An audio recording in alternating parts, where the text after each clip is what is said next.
I reached my first jam in SS1. Hi everyone. So this episode it's the story is actually very long.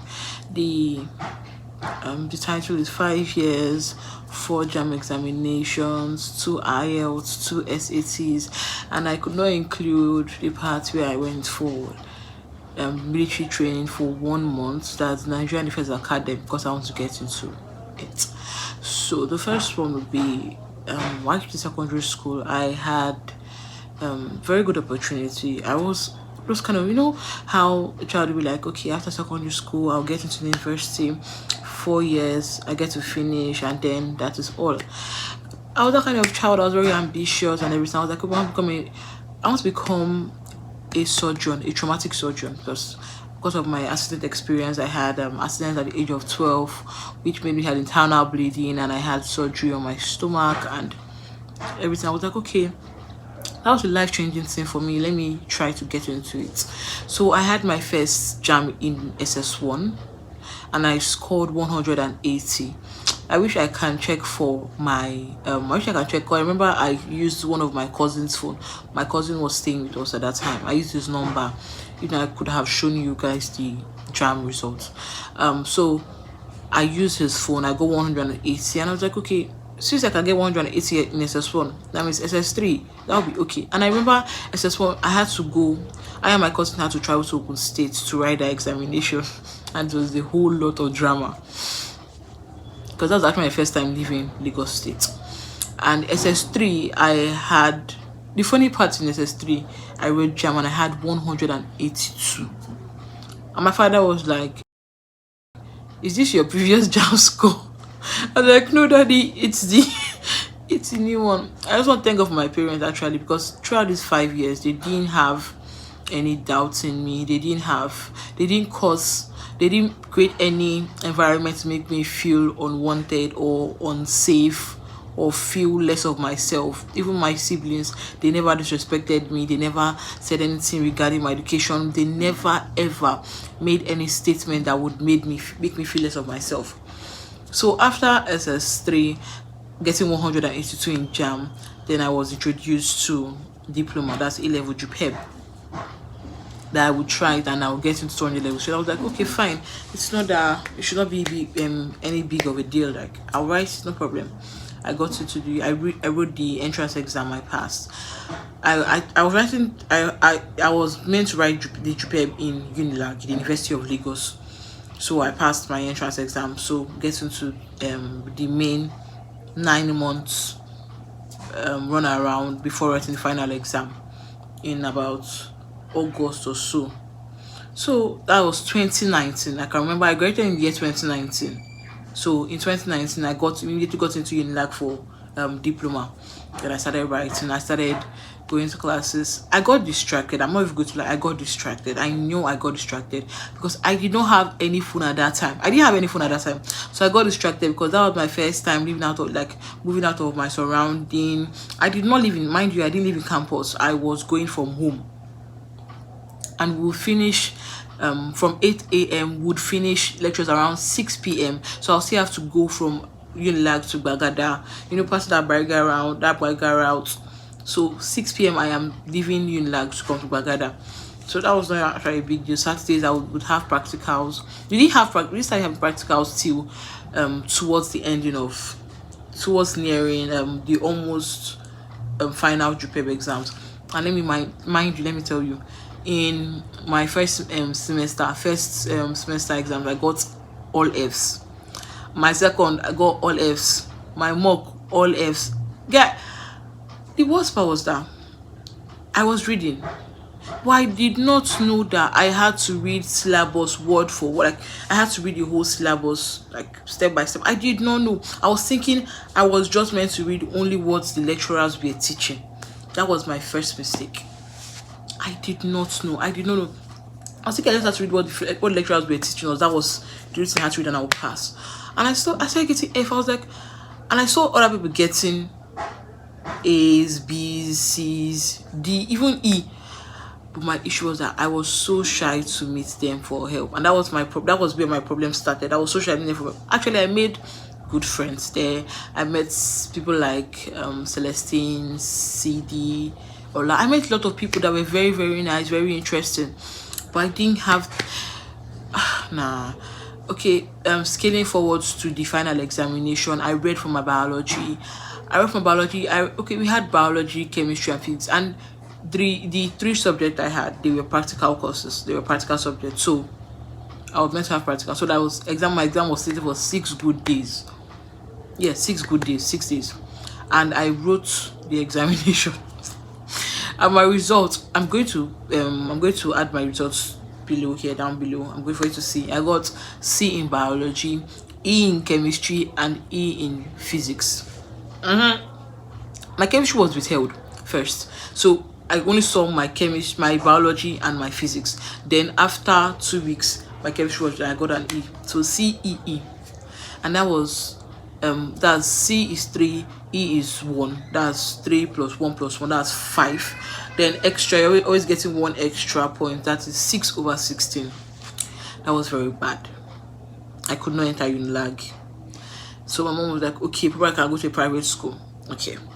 I, as a person, private schools are very great and everything, but I was actually not feeling the skirt vibe.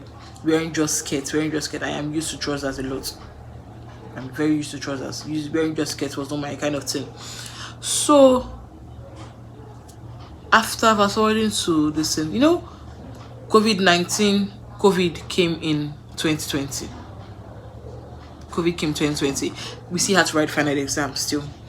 Moving to after my final exam, I was like, okay, since this one has happened, let me write another jam. I wrote jam again, and I got 230. I was so happy. I was very, very happy. Before writing jam, my mom was like, okay, probably I can go for another JUPEB, another diploma. So I started attending lessons. I started attending one lesson in after Unilag, Baluchem. They actually taught well. Yeah, no, they taught well. They did everything well. And I was telling my mother, let me just try Nigerian Defense Academy. I've always wanted to become a soldier. I love the way their uniforms are. I love how neat they are. I love how coordinated they are. Like everything they do is in order. I love it. I was like, let me just try going to military school. My mom was like, are you sure? I said, me, I want you to, since I went to command. So there'll be no big deal in that one now. Okay. So I wrote my jam. I got 230. I told Ella. So I got to the military ground. I carried my bag on my head. So getting to military ground, girls were put in one big place and boys separate place. So we are about 60 or more. I don't know. I can't remember. It's been a while. And then we are going to go through different tests. You would go through training, because I remember around 6 or 5 we would go outside, stay on that dew, like this place was nice. No, I won't lie. And Kaduna, when Kaduna is cold, Kaduna is really cold. When it is hot, it is really hot. Do you understand? Like in the morning was always very cold. I met good people. Like the way God made it. Anywhere I went to, I met really, really, really, really good people. Very good people. It was so nice. Like God planted everybody in my life at the right time. I met everybody I know now at the right time. There was no better time to meet anybody. Very, very right time. Kaduna was actually very cold when it was cold, hot when it was hot, and everything. So moving on to Kaduna. So why I did not get to go to the military was because I did my tests, and then I told you I had internal bleedings when I was 12 years old, when I was in junior secondary school. So because of the operation, my scar has not healed totally, and then they were like, okay, I seem very fragile, and my surgery might open back. And I was like, it will not open now, not be me. I mean my body now, I don't go open. It's been 7 years. That was them. It's been 7 years. I told him it's been 7 years. They were like, okay, still they could not, because of that. That was like actually a major problem. I was like, no problem. So I stayed in the military in Kaduna rather, for 3 weeks. Then I returned back. Okay, I stayed in camp for 3 weeks. Then I returned back to Kaduna, the hotel I was in with my mom. But that time my mom had left and she had gone to Lagos. So I had to pack my things. I cried. That day was actually very teary. I cried. staffs in the hotel that knew my mom that time were telling me, oh my god, I'm so sorry so sorry that I did not enter, I'm so sorry. Problem, no problem. Because that was my dream. Like, I was actually thinking of going, and I want to thank God for the woman that my mom introduced me to in Kaduna that actually let me stay in her house after coming back from the hotel when I was rejected in the camp. I was not rejected, please. So okay, when I did not get to enter, and then I stayed in her house for a day before going to the airport. I'm actually grateful for her, and I can't remember her name, but wherever she is, God bless her, God bless her family. They actually took me in like I was a family member when I did not even know her. So that was when I spoke to my aunt, and she was like, you know what, why can't you try the United States of America? I was like, are you serious, auntie? She was like, yes, don't worry, I'm going to do everything. I was so happy. I was like, oh my god. Thinking is one easy process. Oh my god, that's where the stress actually began. The real stress began. Okay. I was like, okay, I had to research. But that's when I had the phone. Because before getting to Kaduna, before getting to the camp, you cannot carry your phone in. So my mom had to give the woman I stayed with for a day. Okay, so then I had to start checking what I need for the United States, my O-level results, and every other thing. So I'm going to drop everything. So they're like, okay, I had to take some exams. I had to take the SAT and the IELTS. And I was like, okay, SAT is just maths and English, right? I can do that one. Just I had problem with English. I'm not really good in. I can really speak, but you see, there are comprehensive English, and there are English that, and there are English. Hey, I want to say this, there are English like Nigerian English. Yes, Nigeria English syllabus is actually very good. Like, you can lift the answer from the passage you are being given. But you see over there, their English is not the same with ours. Like for the SAT, it's not the same. It's actually quite tricky. So I was like, okay, my math is actually kind of good. Then my English, I had to work on it very well. So my mom had to tell one of our church member, which is like a big sister to me, Sister Tolu. Thank you wherever you are. And I had to recommend one of our friends, Mr. Steven, that had to take me for lessons. He was teaching English. So I had one other person for math. I can't remember. Mr. Celeste. I can't remember his name. But wherever he is. God bless you. God bless you. So I was doing my SAT lessons at that time, and my lessons were online. That's the thing. I was like, how would I concentrate online? But I was like, it is what it is. I cannot. So I scored 1,080 on my first SAT over 1,600. Yes, I remember. I'm going to drop the results up, so you will know that I am not lying. Yes. So 1,080. That was no 1,050. Yes, 1,050. Then it was my second one that was 1,080. Yeah, I remember. Yeah, the first one 1,050, the second one 1,080. And my first IELTS was band 6 over 9. The second was band 6.5 over 9. So it was the second. Since my first SAT was 1,050, my first IELTS was band 6. My second SAT was 1,080. My second IELTS was band 6.5. So it was the second one I used. So I applied into 3 universities. They were like, okay, my SAT is good. I don't know. I applied into 3 schools, 1 university and 2 colleges. So they're like, my SAT is good, my IELTS are good. I don't need any issue. That was in America. So I applied to the University of Texas at Arlington. I applied to Tarrant County College, and I applied to North Central Texas College, my I-20. I didn't even tell you guys about how my visa date got mixed up. I mistakenly removed the NAIRA date I had, and then that was the issue. I don't want to cry, and that was the issue, and I had to stay for another new date. This was still in January. So I told the school, and they were like, okay, no problem. So far I can come before February. I was like, no problem.